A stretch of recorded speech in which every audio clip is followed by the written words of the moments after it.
If you guys didn't enjoy the depressing reality that was Watch Dogs, then you'll absolutely love Watch Dogs 2, a BuzzFeed employee's wet dream, and a game that lives up to its title, because you can literally just watch dogs the whole time. So meet Marcus, our main protagonist in this game, and a downright pretty suave guy. Despite the vibes that wearing a laptop bag in 2020 may be giving off, he's not actually as big of a virgin as you think. For starters, he's breaking into the headquarters of a place called Bloom to completely wipe his profile and all records from their system. He carries around with him repurposed anal beads and jump rope as a method of knocking out security guards. Because strangling people doesn't always have to be dull and dark, that can be light-hearted and colourful too. And accompanying those repurposed anal beads and jump rope, Marcus also carries around a stun gun, as he prefers sending 50,000 volts through a body, causing near severe nerve damage over a 9mm bullet.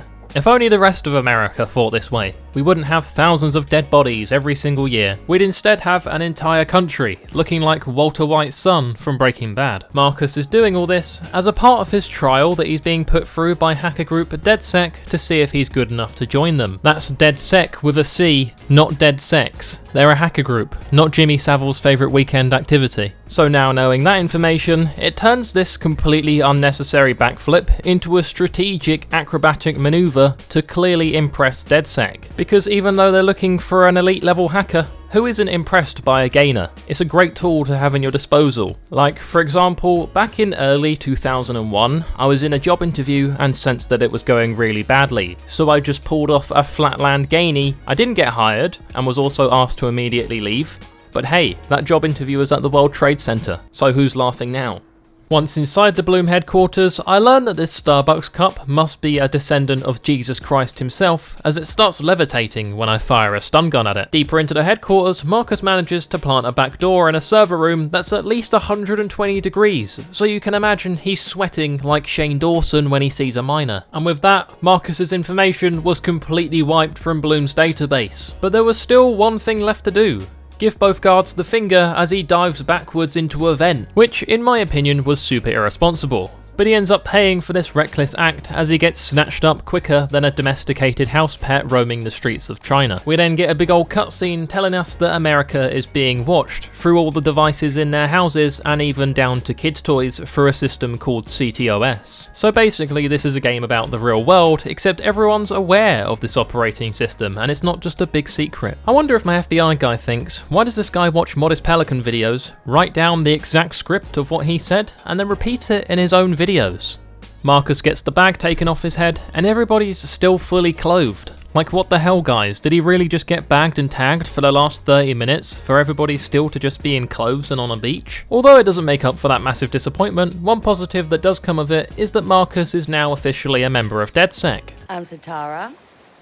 This sweetheart is Josh, aka Hot Sauce. This weirdo's Wrench. And this Casanova is Horatio. Let me translate that so you guys can understand it.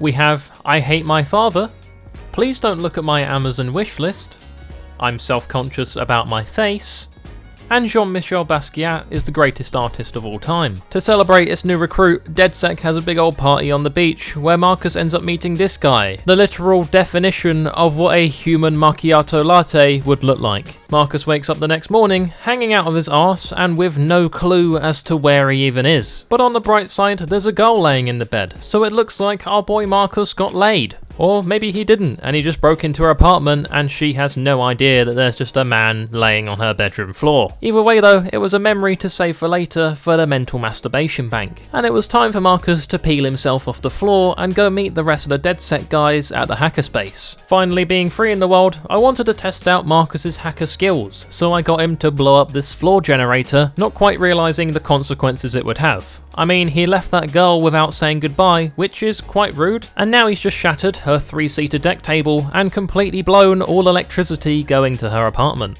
Feeling bad about what just happened, I tried to get Marcus to do a good deed by helping this couple who are having a few issues, but the girl just ends up storming off without hearing the guy's side of the argument. He attempts to chase after her, but Marcus lets him know that it's just not worth it if she's in this kind of a mood. But the geezer's clearly pretty fragile about his masculinity, so he decides to take out his anger on Marcus instead, and whips out the Glock from his swimming shorts, because America. But Marcus is a mature, grown man, so he goes about this the right way, tasing him in the knee and then proceeding to pick up his gun, unload the entire clip into his face, and then stealing his boat for a nice little trip across the sea. Parking the boat sensibly on the beach, Marcus attempts to say hello to the local people of San Francisco, but they all just end up laughing at him because of his bold taste in underwear. And well, he's already murdered one innocent hipster today already, so Marcus gets his payback by setting up an electric shock in one of the guy's phones, which will just slowly pop him into a coma for 3 months, then a vegetable state for the next 5 years, and once he's finally moving and brain activity is there again, he won't be able to feel, taste, or smell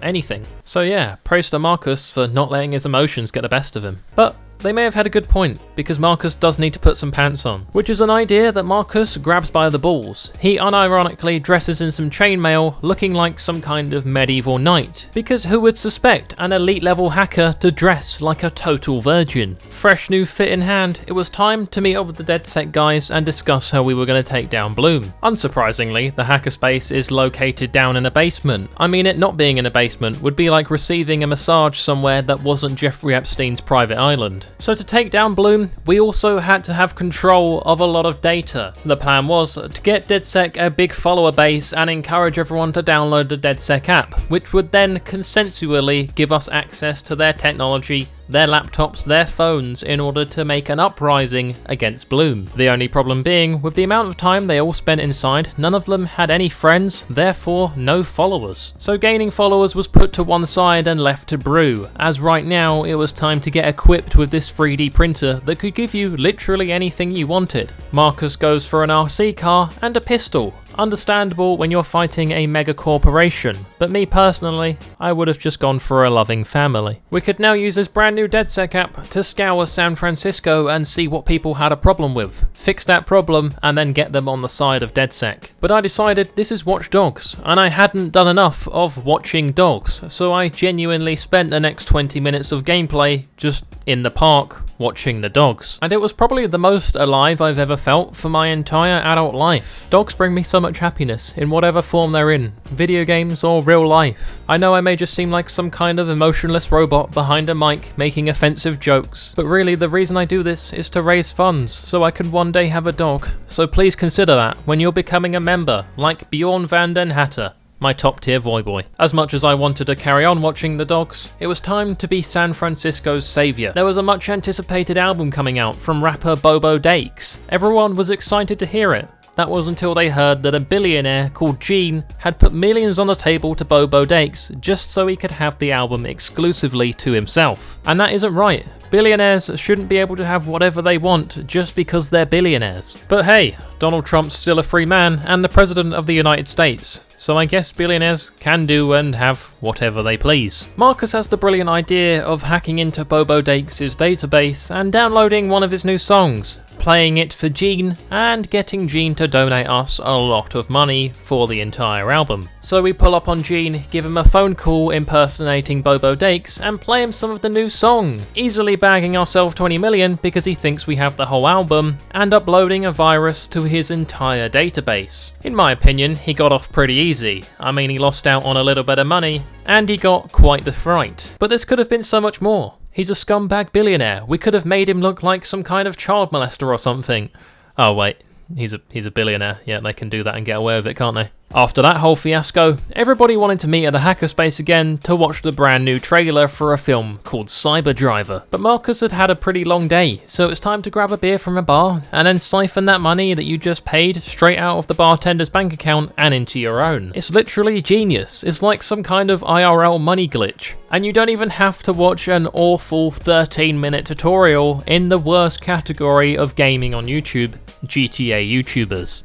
Back at the hackerspace, you can imagine my surprise when I thought I was playing a single player game to find out that there was just a random geezer chilling in my lobby having some kind of war with a gang that was wearing all white. I was more confused than a bi-curious Christian, but I got a free AK-47 out of it, so I'm not complaining. Sitting down to watch the new Cyber Driver trailer on the big screen, and Sitara walks past Wrench, he places his hand on her ribs, and well, let's just say if Wrench gets famous in the next few years, you can expect a twit longer from Sitara. Nuts were busted and the trailer was finished, but then the genius idea hit the members of DedSec. Steal the famous Cyber Driver car and spread the message of DedSec. It would be a huge publicity stunt that would gain us millions of followers. We could cut our own version of the Cyberdriver trailer with the real Cyberdriver car. So it was time to get down to business and steal the Cyberdriver car. And you guys know me, I play games extremely stealthily. I barely ever use combat.